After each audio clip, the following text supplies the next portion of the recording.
ajjuma diggante tàkkusaan ak timis boo sëlmalee tàkkusaan diggante boobu avant timis si jot mooy waxtu woo xam ne tey jii sóoratu rahmaan feebar bu la man di dal ci àddina bu man di doon laa wax te lii moom ku ñu tegal kaamil wallahi wa rabbil kaaba mën nañ koo waat ndax lu leer naññi la lu jógee ci kilifa yu mag yi diggante tàkkusaan ak timis feebar bu la man di dal ci àddina n'importe quelle maladie moo xam bu ñu xam moo xam bu ñu xamul moo xam bu mën a wér moo xam bu mënta wér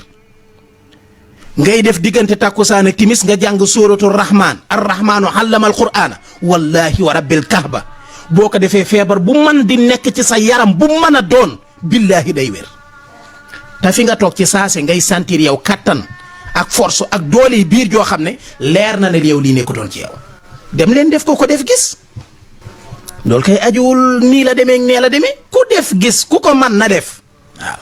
ki mënul kay moom a jaaxal mais ku mën na def suratu rahman arrahmanu allama alqur'ana xalaqa linsaana allamahul bayaan alchamsu walxamaru bi xusbaan wan najmu wasajru yasjudaan wasamaa rafaha wa wadaha almisaan ala tatxaw fi lmisaan wa xiimul wasa bil qisti wala tuxsiru misaana ba fam yem fa bi ay ala rabbikuma tukasibaan